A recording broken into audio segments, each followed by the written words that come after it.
நான் சைக்காட்டிஸ்ட்டோ இல்லை சைக்காலஜி படித்தவனே கிடையாது. இந்த வீடியோஸை பார்க்காதீங்க, இந்த நியூஸை கேட்காதீங்க. உங்களுக்கு வேணும்னா தனியாக போங்க, பாத்ரூம் ஃபோன் எடுத்துகிட்டு போயிருங்க. பாத்ரூம் நான் அப்படி தான் பண்ணுவேன், பாத்ரூமில் உட்காந்து ஃபோனை பார்த்துட்டு அப்படியே எல்லாத்தையும் முடிச்சுட்டு வந்துடுது. ஸோ ஈஸியான இடம், ரொம்ப வசதியான இடம். கணவன் மனைவிக்குள்ளே இருக்கிற ஒரு சில விஷயங்கள். ஸோ அதுதான் வந்து நாம் பேச போகிறோம்.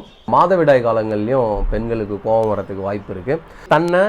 தனக்கு பிடிச்ச ஒரு விஷயத்தில் ஆழ்த்திக்கிறவருக்கு வந்து நேரம் பத்தாது. ஒரு நாள் வந்து கண்டிப்பாக பார்த்தே பெரும்பாலும் ஒன்றா ஒருத்தரோட ரொம்ப நேரம் இருக்கும்போது தான் இன்னொரு சைடு ஃபேஸு இதெல்லாம் வந்து தெரிய வரும். நிறைய பேருக்கு வந்து அது தெரியாமலே ஒன்றா இருக்கிறோம், அதுதான் உண்மை. டிவி முன்னாடி இல்லை மொபைலில் வச்சுக்கிட்டு ஃபுல்லாக corona corona corona corona corona பற்றின செய்திகளை மட்டும்தான் பார்க்குறோம். தொடர்ச்சியாக இந்த மாதிரி செய்தியை பார்த்துட்டே இருக்கிறதுனால இப்போ வேறு யாராவது ஏதாவது சொன்னால் அவங்களால கேட்கவே முடியாது. கண்டிப்பாக அதில் கான்சன்ட்ரேஷன் போகாது. ஹாய் கைஸ், எல்லாரும் வணக்கம். மறுபடியும் ஒரு இன்ட்ரெஸ்டிங்கான வீடியோவில் உங்களெலாம் சந்திக்கிறதுல மகிழ்ச்சி. நாம் இன்றைக்கி வந்து ஒரு முக்கியமான டாபிக் பேச போகிறோம். ஒருவேளை நீங்கள் இந்த வீடியோ வந்து குழந்தைங்களோட பார்த்துட்டு இருந்தீங்கன்னா தயவு செஞ்சு தனியாக பாருங்கள். இது குழந்தைங்களுக்கான டாபிக் கிடையாது. தனியாக பாருங்கள், இல்லை உங்கள் பார்ட்னரோட பாருங்கள். கரோனா 144ஆல் பெரும்பாலான நம்ம எல்லாருமே வந்து இப்போ வீட்டில் தான் இருக்கிறோம். இப்போ வீட்டில் இருக்கும்போது எந்த மாதிரியான அதாவது சைக்கலாஜிக்கலாக எந்த மாதிரியான ப்ராப்ளம்லாம் வரும், அதை எப்படி நாம் வந்து எதிர்கொள்கிறது, எப்படி அவாய்ட் பண்ணுறது. பெரும்பாலும் ஒன்றா ஒருத்தரோட ரொம்ப நேரம் இருக்கும்போது தான், தனிமையில் ஒருத்தரோட ஒன்றா ட்ராவல் பண்ணும்போது தான் வந்து உங்களுக்கு நிறைய விஷயங்கள் அவங்களோட அதர் ஃபேஸு, அதாவது உண்மை முகம் இல்லை இன்னொரு சைடு ஃபேஸு இதெல்லாம் வந்து தெரிய வரும். நிறைய பேருக்கு வந்து அது தெரியாமலே ஒன்றா இருக்கிறோம், அதுதான் உண்மை. ஸோ இப்போ வந்து தெரிஞ்சோ தெரியாமலும் நாம் வற்புறுத்தப்பட்டு கட்டாயப்படுத்தப்பட்டு இந்த 144ஆல் ஒன்றா இருக்க வேண்டிய ஒரு சூழ்நிலையில் இருக்கிறோம். இந்த மாதிரியான சூழ்நிலையில் எந்த மாதிரியான பிரச்சனை வரும், அதை எப்படி சால்வ் பண்ணுறது, அதை எப்படி எதிர்கொள்கிறது, இதுதான் வந்து நாம் இன்றைக்கி பேச போகிற ஒரு முக்கியமான டாபிக். அதாவது பெரும்பாலும் வந்து ஹஸ்பண்ட் அண்ட் ஒய்ஃப், கணவன் மனைவிக்குள்ளே இருக்கிற ஒரு சில விஷயங்கள். ஸோ அதுதான் வந்து நாம் பேச போகிறோம். பெரும்பாலும் வந்து மன ரீதியான, அதாவது சைக்காலஜிக்கலான திங்ஸ் தான் நாம் இப்போ பேச போகிறோம். நான் சைக்காட்டிஸ்ட்டோ இல்லை சைக்காலஜி படித்தவனே கிடையாது. பட் ஆனால் உண்மையான சைக்காட்டிஸ்ட் யாருன்னா நேரத்துக்கு ஏற்ற மாதிரி சிந்திக்கிறவங்க தான் சரியான சைக்காட்டிஸ்ட்னு சொல்லுவாங்க. ஸோ நாம் வந்து ஒரு நல்ல மெச்சூர்டான, சைக்காலஜிக்கலி மெச்சூர்டான பர்சனாக இருக்கணும்னா காலத்துக்கு ஏற்ற மாதிரி நேரத்துக்கு ஏற்ற மாதிரி சிந்திக்கணும். ஸோ அதுதான் வந்து முக்கியமான மேட்டர். சைக்காலஜியோட பேசிக்கே வந்து அதுதான். நான் யோசிக்கிற சில விஷயங்கள் தான் இது. ஸோ நான் யோசிக்கிறது உங்களோட ஷேர் பண்ணணும்னு நினைக்கிறேன். ஃபஸ்ட்டு நீங்கள் வந்து நம்ம எல்லாருமே இப்போ வீட்டில் என்ன பண்ணிகிட்ருக்கோன்னா டிவி முன்னாடி இல்லை மொபைலில் வச்சுக்கிட்டு ஃபுல்லாக corona corona corona corona corona பற்றின செய்திகளை மட்டும்தான் பார்க்குறோம். தொடர்ச்சியாக இந்த மாதிரி செய்தியை பார்த்துட்டே இருக்கிறதுனால இப்போ வேறு யாராவது ஏதாவது சொன்னால் அவங்களால கேட்கவே முடியாது. கண்டிப்பாக அதில் கான்சன்ட்ரேஷன் போகாது. ஏன்னா முழுக்க எவ்வளோ ஆச்சு, எங்கே ஆச்சு, எவ்வளோ பேர், இங்கே எவ்வளோ பேர் ஆயிடுச்சு, அதிகமாகிடுச்சு, எவ்வளோ செத்தாங்க, எவ்வளோ வந்துச்சு, இதை பற்றின யோசனை மட்டும்தான் போயிட்டுருக்கோம். ஸோ அதனால் நம்மளோட தேடலும் மைண்டு வந்து அதை தான் தேடி போயிட்டுருக்கோம். அதனால் இந்த நேரத்தில் நம்ம வேறு எதை சொன்னாலும் உள்வாங்கிக்காது. வேறு எந்த விஷயத்தில் நம்ம மனசை செலுத்தினாலும் அது சரியாக வராது. இது என்ன ஆகும்னா, இது வந்து உங்களை அறியாமலே உங்களுக்கு வந்து இதை உங்களுக்கும் உங்களை சுற்றி இருக்கவங்களுக்கும் மன அளவில் ரொம்ப பாதிப்பை ஏற்படுத்திடும். எக்ஸாம்பிளுக்கு சொல்லணும்னா, நீங்கள் வந்து இப்போ தொடர்ந்து கரோனா நியூஸ் மட்டும்தான் பார்த்துட்ருக்கீங்க. நீங்கள் வேணால் ட்ரை பண்ணி பாருங்கள். உங்களால் எந்த மியூசிக்கையும் கேட்க முடியாது, உங்களால் எதனா ஒரு படம் உட்காந்து கம்ப்ளீட்டாக பார்க்க முடியாது, உங்களால் எதனா ஒரு பிடிச்ச டாப்பிக்கை வந்து கேட்க முடியாது. ஸோ ஸ்கிப் பண்ணுவீங்க, மறுபடியும் அந்த நியூஸுக்குள்ளே தான் போவீங்க. காரணம் என்னென்னா, நீங்கள் தொடர்ந்து அதுக்குள்ளே உங்களை தள்ளிக்கிட்டது தான். ஸோ அதனால் அதுலேருந்து வெளில வாங்க. இது வந்து சைக்கலாஜிக்கலாக நிறைய பிரச்சனையை உருவாக்கும். ஸோ இதை பற்றின ஒரே குழப்பத்திலே தான் ஓடும். ஸோ அது நல்லது கிடையாது. ஸோ அவாய்ட் பண்ணுங்கள். ஒரு டைம் லிமிட்டேஷன் செட் பண்ணுங்கள். நான் இவ்வளோ நேரத்தில் அந்த இவ்வளோ நேரம் தான் பார்ப்பேன், காலையில் சாயந்தரம் ஒரு வாட்டி பார்ப்பேன். ஸோ இடைப்பட்ட நேரத்தில் வந்து எனக்கு பிடிச்ச விஷயத்தில் என்னென்னா செயல்படுத்திக்குவோம் அப்படின்ற ஒரு டார்கெட்டுக்கு கொண்டு வாங்க. அப்போ தான் கரெக்டாக இருக்கும். பெரும்பாலானவங்களுக்கு பார்த்திங்கன்னா, யாருக்கெல்லாம் தனக்கு பிடிச்ச வேலையை செய்கிறாங்களோ அவங்களுக்கு வந்து நாட்கள் டைம் போகிறதே தெரியாது. மேபி ஓவியம் வரைகிறவர், இல்லை வந்து மியூசிக்கில் இன்ட்ரெஸ்ட் இருக்கவர், இல்லை வந்து புக்கு படிக்கிறவர்.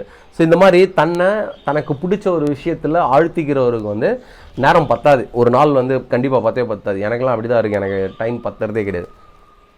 ஸோ நீங்கள் பாருங்கள் உங்களோட ஹாபி என்ன. ஸோ அதில் உங்களை எவ்வளோ தூரம் உங்களை இன்வால்வ் பண்ண முடியும். ஸோ அதை இன்வால்வ் பண்ணிங்கன்னா உங்களுக்கு வந்து டைம் போகிறதே தெரியாது. போர் அடிக்காமல் உங்களோட நாட்களை வந்து சூப்பராக தள்ளிடலாம். ஸோ இதுதான் வந்து ஈஸியான வழி. அடுத்து குழந்தைங்க. நம்ம வந்து என்ன பண்ணோன்னா, தெரிஞ்சோ தெரியாமலோ குழந்தைங்களோட உட்காந்து குடும்பத்தோட நியூஸ் மட்டுமே பார்த்துட்ருக்கோம். அவங்களுக்கு வந்து அவங்கள அறியாமலே ஒரு பயத்தை வந்து அது உருவாக்கிட்டே இருக்கும். நம்ம பேசிக்கிறோம், இவ்வளோ பேர் செத்துட்டாங்களாம், அங்கே எவ்வளோ பேர் செத்துட்டாங்களாம், இங்கே செத்துட்டாங்களாம், அங்கே செத்துட்டாங்களாம், வெளில போகக்கூடாதான், வைரஸ் வருது. அவங்களுக்கு என்ன ஆகிடும்னா, ஏதோ பிரச்சனை, நம்ம வெளில போகிறதே இல்லை, ஏதோ ஒரு வைரஸ் இருக்குது, அது என்னதுன்னு தெரியாது அவங்களுக்கு. ஸோ அவங்க மன அளவில் வந்து ரொம்ப பாதிக்கப்படுவாங்க. அதனால் குழந்தைங்க எதிர்க்க இந்த டாபிக் பேசாதீங்க. இந்த வீடியோஸை பார்க்காதீங்க, இந்த நியூஸை கேட்காதீங்க. உங்களுக்கு வேணும்னா தனியாக போங்க, பாத்ரூம் ஃபோன் எடுத்துகிட்டு போயிருங்க. பாத்ரூம் நான் அப்படி தான் பண்ணுவேன், பாத்ரூமில் உட்காந்து ஃபோனை பார்த்துட்டு அப்படியே எல்லாத்தையும் முடிச்சுட்டு வந்துடுது. ஸோ ஈஸியான இடம், ரொம்ப வசதியான இடம். ஏன்னா உண்மையிலேயே குழந்தைங்க ரொம்ப பாதிக்கப்படுறாங்க. இதை நான் நேரடியாக பார்த்தேன். துருவனுக்கெலாம் வந்து கொரோனானால என்ன ஏதுன்னு நிறைய கேள்வி கேட்குறான். அது என்னப்பா, வெளில இருக்கா, வெளில போனால் வந்துடுமா, என்னது அது? ஸோ எக்ஸ்பிளைன் பண்ண முடியல. அது ஒரு வைரஸ்ரா, கண்ணுக்கு தெரியாது இதெல்லாம். அப்போ வெளில போகக்கூடாதா, நம்மலாம் அவ்வளோதானா அப்படின்ற மாதிரி. ஸோ அதனால் வந்து நாங்கள் கம்ப்ளீட்டாக ஸ்டாப் பண்ணிட்டோம். ஸோ வீட்டில் வந்து நான் இந்து மட்டும் இந்த மாதிரி பால்கனியில் வந்து இல்லை, என்னோடய ரூமில் போயிட்டு தனியாக உட்காந்து நியூஸ் பார்க்குறோம். வீட்டில் பார்க்குறதில்ல, அவங்களோட உட்காந்து படம் வரைகிறது இல்லை ஒன்றா மூவி பார்க்குறது, இந்த வேலையை மட்டும்தான் செய்கிறோம். ஸோ இது புரியும் நினைக்கிறவங்களுக்கு கண்டிப்பாக இது ஹெல்ப்ஃபுல்லான ஒரு டாப்பிக்காக இருக்கும்னு நினைக்கிறேன். அப்ளை பண்ணுங்கள்.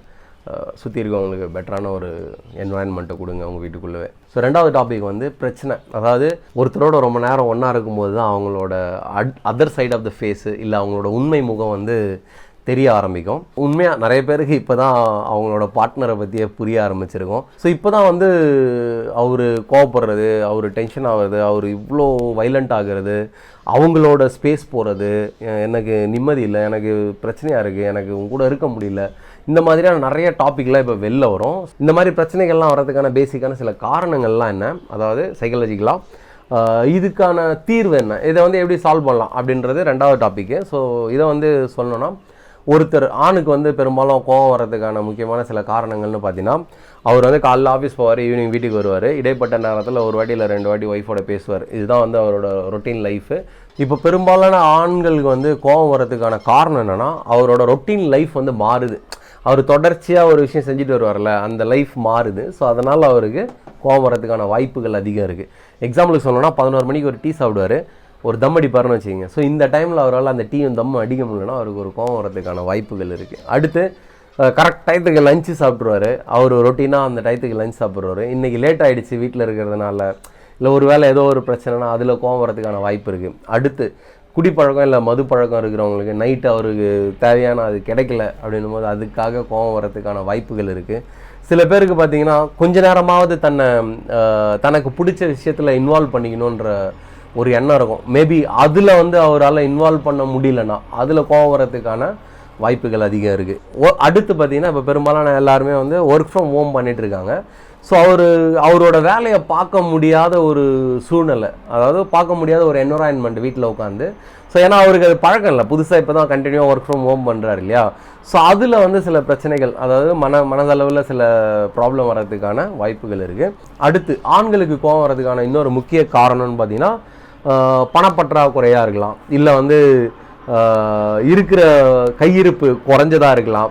ஸோ என்கிட்ட இல்லை, இது வருது, இந்த பிரச்சனை இருக்குது, வியாபாரமும் இல்லை, அவர் வியாபாரம் இல்லை, தொழில் வந்து பாதிக்கப்பட்டிருக்கலாம் இப்போது இந்த இஷ்யூவால், கரோனா இஷ்யூவால்.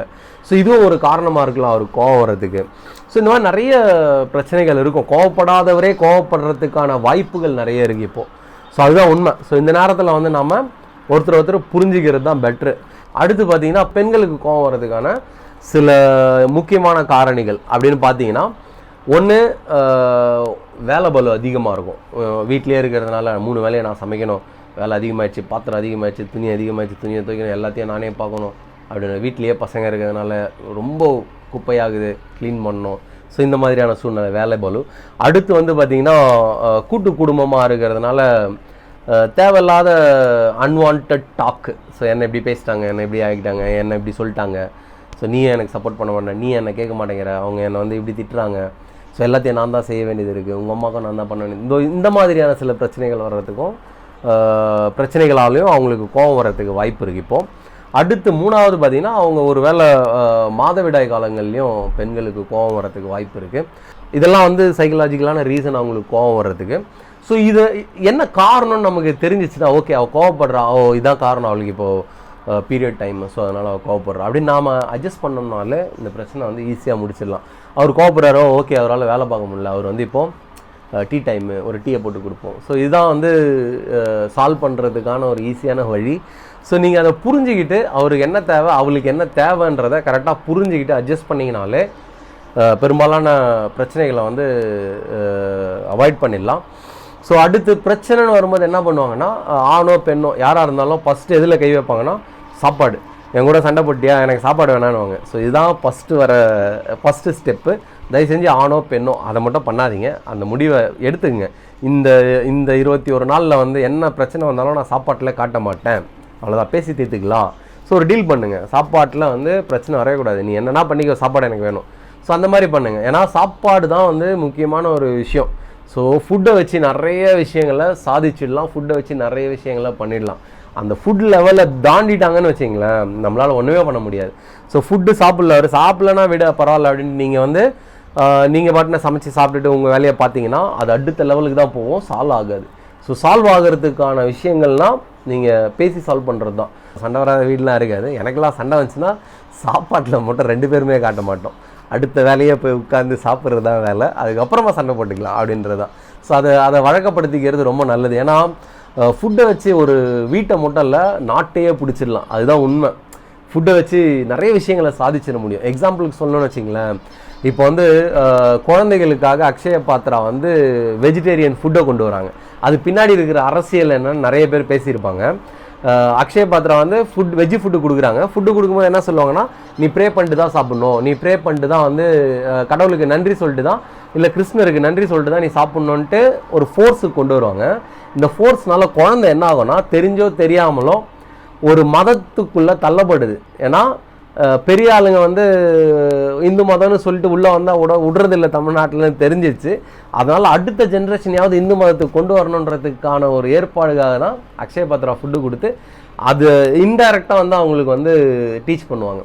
இது நிறைய இடத்துல நடந்திருக்கு. அதாவது இப்போ பார்த்தீங்கன்னா ஃபுட்டு இல்லாத ஏழை குழந்தைங்களுக்கு வந்து ஒரு பீரியடில் கிறிஸ்டியன்ஸ் ஸ்கூல்ஸ் வந்து சாப்பாடு கொடுத்து உள்ளே எடுத்தாங்க. ஸோ அவங்க என்ன பண்ணாங்கன்னா, இன்டெரக்டாக கிறிஸ்டியனாக கன்வெர்ட் பண்ணுறதுக்கான ஒரு விஷயந்தான் அது.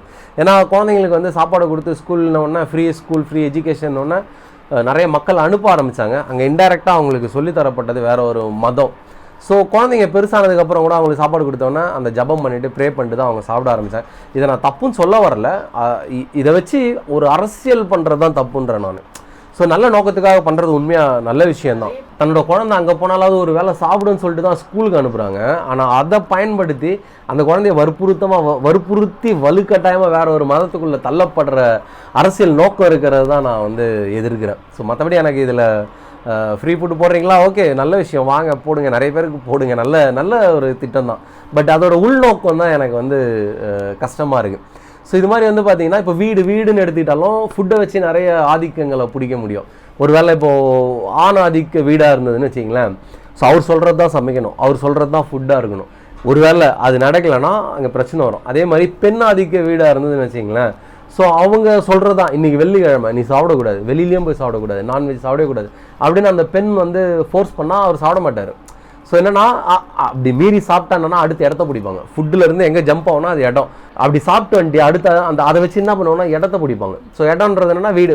ஓகே, நீ சாப்பிட்டு வந்துட்டே, இன்றைக்கி வந்து பூஜை ரூமுக்குள்ளே வராத, இல்லையா இன்றைக்கி வந்து நீ வந்து பெட்ரூம்குள்ளே வராத, தனியாக போடு, தள்ளிப்போடு, எந்த பொருளையும் தொடாத, கிச்சனுக்குள்ளே வராத. ஸோ இப்படி வந்து இடத்த பிடிப்பாங்க. ஸோ இதுதான் வந்து சைக்கலாஜிக்கலாக இதுதான் உண்மை. ஸோ இதெல்லாம் வந்து சைக்கலாஜிக்கலான இஷ்யூ. கண்டிப்பாக யோசித்து பார்த்தீங்கன்னா உங்களுக்கு தெரியும். ஸோ பிரச்சனையாக பார்க்காதீங்க, காரணத்தை பாருங்கள். காரணத்தை யோசிச்சிங்கன்னா கண்டிப்பாக சால்வ் பண்ணலாம். ஏன்னா இந்த மாதிரி நேரத்தில் ஒன்றா இருக்கிறது ரொம்ப முக்கியம். ஒருத்தருக்கு ஒருத்தர் சப்போர்ட்டாக இருக்கிறது ரொம்ப முக்கியம். ஏன்னா மனதளவில் ஸ்ட்ராங்காக இருந்தால் தான் நம்மளால் இப்போ ஒன்றா இருக்க முடியும். ஸோ ஒருத்தருக்கு ஒருத்தர் விட்டு கொடுங்க, ஒருத்தருக்கு ஒருத்தர் புரிஞ்சிக்கங்க, ஒருத்தருக்கு என்ன தேவைன்றதை யோசித்து செயல்பட்டிங்கனாலே பெரும்பாலான பிரச்சனைகள் வந்து தவிர்க்கப்படும். உங்கள் பார்ட்னரோட நிறைய பேசுங்க, நிறைய ஷேர் பண்ணுங்கள், அதுலேயே நிறைய பிரச்சனைகள் வந்து சால்வ் ஆகிடும். கோவப்படுறாருன்றதை வந்து பார்க்குறத விட ஏன் கோவப்படுறாருன்றதை பார்த்து யோசித்து ஸோ அதுக்கேற்ற மாதிரி செயல்பட்டிங்கன்னா கண்டிப்பாக இதை வந்து நம்ம அவாய்ட் பண்ணலாம். நீங்களும் விட்டு கொடுங்க. கோவப்பட்டாலும் பரவாயில்ல, கோவப்பட்டுருங்க, ஒன்றும் பண்ண முடியாது. நீங்கள் பக்கத்து வீட்டில் போய் கோவப்பட முடியும், உங்கள் வீட்டில் தான் கோவப்பட முடியும். ஸோ கோவப்பட்டுருங்க. அதுக்கப்புறம் நீங்களே உணரும் போது பேசிடுங்க, சாரிடி நான் வந்து இந்த மேட்டரால் தான் எனக்கு கோவம் வந்துச்சு, ஸோ எனக்கு தெரில எப்படி சொல்கிறதுன்னு, ஸோ அதையே யோசிச்சுட்ருக்கேன், அதனால தான் எனக்கு கோவம் வருது, கொஞ்சம் சப்போர்ட் வேணும், நீ சப்போர்ட் பண்ணு, நான் மாற்றிக்கிறேன். ஸோ அந்த மாதிரி பேசுனீங்கனாலே உங்களுக்கு வந்து நிறைய பிரச்சனை ஈஸியாக சால்வ் ஆகிடும், ஈஸியாக கடந்து போயிடுவீங்க. நான் சொல்கிற இந்த பிரச்சனைகள்லாம் வெறும் அதாவது இந்த கரோனா வந்திருக்கிற இந்த காலகட்டத்துக்கு மட்டும் இல்லை, பொதுவாக எல்லா காலகட்டத்துக்கும் இது ஒத்து போகும், எல்லா காலகட்டத்துக்கும் இது பொருந்தும். இதை நீங்கள் அப்ளை பண்ணி பாருங்கள், கண்டிப்பாக நிறைய மாற்றங்கள் தெரியும். ஒன்றா இருங்க, மகிழ்ச்சியாக இருங்க. இந்த வீடியோ பிடிச்சிருந்துச்சுன்னா அந்த லைக் பட்டனை மட்டும் தட்டி விடுங்க. மறக்காமல் சப்போர்ட் பண்ணுங்கள், சப்ஸ்கிரைப் பண்ணுங்கள். நன்றி, வணக்கம்.